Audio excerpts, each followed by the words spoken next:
Interesting that this is the one thing that this individual has changed that has led to these amazing results, and conveniently it's also on sale right now. Link is in their bio. Therefore this is probably a marketing ploy, which is quite common in the industry, sadly.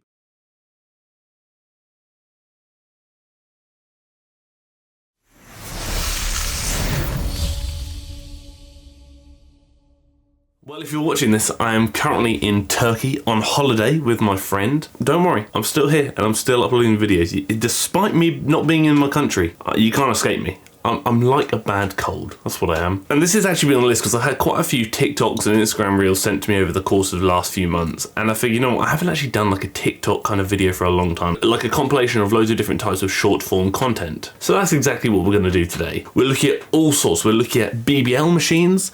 We're looking at home workouts. We're looking at push-up progressions. We're looking at the deadlift. We're looking at so many things. But before we look at those things, you know what must be done. If at any point throughout this video you decide you like the video, then please let me know you like the video by liking the video, and maybe even by clicking the red button down below to subscribe to the channel, and maybe even tickling that bell next to it so you get notified when I upload every week, twice a week. And if you have a question you want me to answer at the end of the next video, then please do consider dropping it down below in the comment section for the comment question of the week, and I shall do so. I got a few of these because, like I said, I thought they were cooler than they actually are, but if nothing else, the colours are pretty. It doesn't actually fit on my head. Like if I push aggressively, I've bent it. So there we go. To clarify, I am going to remove all audio because TikTok love a copyright song and YouTube hate a copyright song. I found this BBL lifting machine online. Let's find out. Maybe I could use it. Let's be honest, I probably need it. It does 20,000 squats per session. I'd like to know where that number came from. If it worked, I'd probably buy it myself. I've been called out in the comment section. I said last year, glute progression this year. I'm human. I make mistakes. I make promises that sometimes I cannot keep. And despite me actually doing my split squats, sometimes there are other variables I don't manage and other variables I don't stick to. And by that I mean I didn't program a lot of direct glute work. I kind of lied to myself and believed the false promise I told myself, that was my glutes would grow sufficiently indirectly through doing my quad and hamstring work. But I think that maybe I should probably actually target them directly, and I'm a silly sausage. I also want to clarify, my glutes aren't actually that bad. I just want to point that out. I mock it and I make jokes, but they're actually, honestly, you see them in person, you'll be like, wow, Harry, they're small, but they're not as small as I thought they were, and that's what really matters. I feel like it goes without saying, but please don't invest in like BBL lifting machines. Obviously a BBL is a BBL for a reason. It's a surgical procedure. It works, I guess, because again it's surgery and they're doing what they say they're doing, but it comes with a lot of risks. If something sounds too good to be true, like a machine that does 20,000 squats per session without really justifying where they got the number of 20,000 from, it probably is too good to be true. This is essentially a machine that will cause like contractions in the muscle, but contraction without load or resistance will only go so far. And the other thing is, obviously, one of the big driving factors of hypertrophy, so building muscle, so building your glutes in this case, will be mechanical tension, which is largely associated to proximity to failure. You can't BBL butt lift machine to failure. Therefore, mechanical tension is not going to be something that can really be utilized here. Therefore,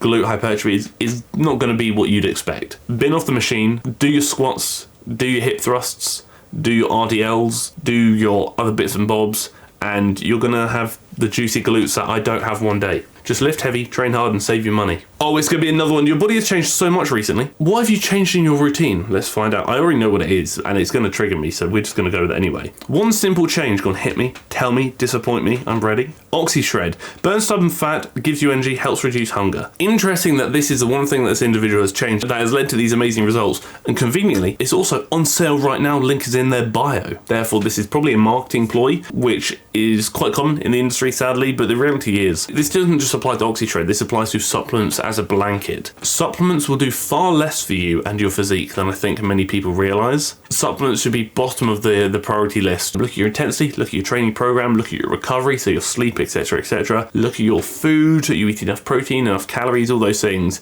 Once you've kind of ticked all those boxes, then you start looking at supplements. And if you are going to invest in supplements, you keep it simple. You don't need fancy supplements for like fat loss and whatnot. What you need for fat loss is a calorie deficit. And ultimately, I think one of the most important supplements that people can take if their priority, especially is resistance training, although it can stem to other goals as well, it's probably going to be something like creatine monohydrate, which is very inexpensive, although not as inexpensive as it used to be, because apparently there's a shortage and it's suddenly blown up in price, which is very annoying. Protein powder if you need it and you can't hit your protein targets without it, and maybe some basic health supplements again if you need them. The thing with all supplements is if you need them. For most people, you don't need to take anything, but what you can do is maybe take something to give you maybe 1% or less, like creatine monohydrate, for example. They're really not going to make or break your physique, but they may well break your bank balance. I'll tell you that for free, because some of these supplements are bloody expensive. Blogilates is back. So Blogilates has actually been sent to me a couple of times, because a lot of people kind of actually ask me where she's kind of gone, because she doesn't really release a lot of YouTube videos anymore. She releases a lot of short form content. I think ultimately that's largely because her priorities are kind of shifting slightly away from fitness and more towards the sale of her product and more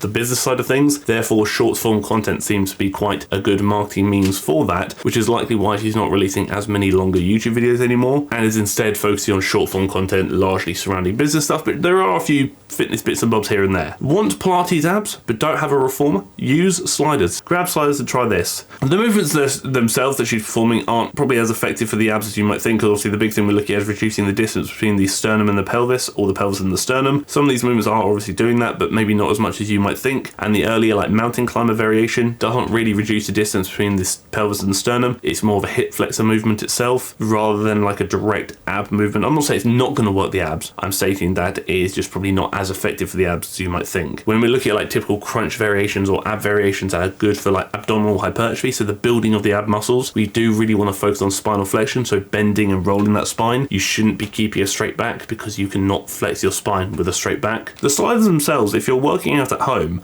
I actually do think they probably have more of a time and a place than you might think. But what I would mainly use them for, so you can use them for these movements as well, that's fantastic, but what I would actually use them for would be something like a lying leg curl or a single leg curl. So you could basically flip around onto your back and put the slider underneath your feet and do a leg curl variation there, because typically it's really hard to work the hamstrings at home unless you have dumbbells where you can do like RDLs, stiff leg deadlifts, good mornings. But again, they're all lengthened position dominant movements. If you could maybe get some sliders and like a band to keep tension throughout the whole movement, you could then work the hamstrings in their shortened position at home. And I think the sliders may actually have a time and a place. Not something I was planning on covering today, but this actually comes into two things. Number one, a lot of people have asked me about push-up variations or push-up progression. Another one is also a lot of people sending me this because there's a contraption in this video and they asked me if I think it's a yay or an A. So LeanBeefPatty says, are you struggling with push-ups? Try this hack. So you get a band, like a booty band perhaps, or something along those lines, and you use it as like a slingshot. So this isn't a new invention. This is something that people have been doing for many years actually. Years ago, Mark Bell came out with a product called the slingshot, which was basically like something you put in your arms. It was like a rubber band that goes across your chest, which would help you with overloading the bench press. So it would help you ping off the bottom of the bench. Obviously then you'd have a heavier weight for lockout to then overload that lockout. And a lot of people then started using it for push-ups to help with push-up progression. Although I believe it was actually initially designed to help with Olympic lifting in some capacity, but I can't remember how or why. It was then actually created as a bench press or pressing tool. So using bands like so is a really good idea to help you with the push-ups if you are struggling with them. And you don't need a slingshot, you can just use these glute bands that LeanBeefPatty was using here. Another thing you could also do is slow eccentrics. So go into lockout position of the press up and lower yourself down as slowly as you can until you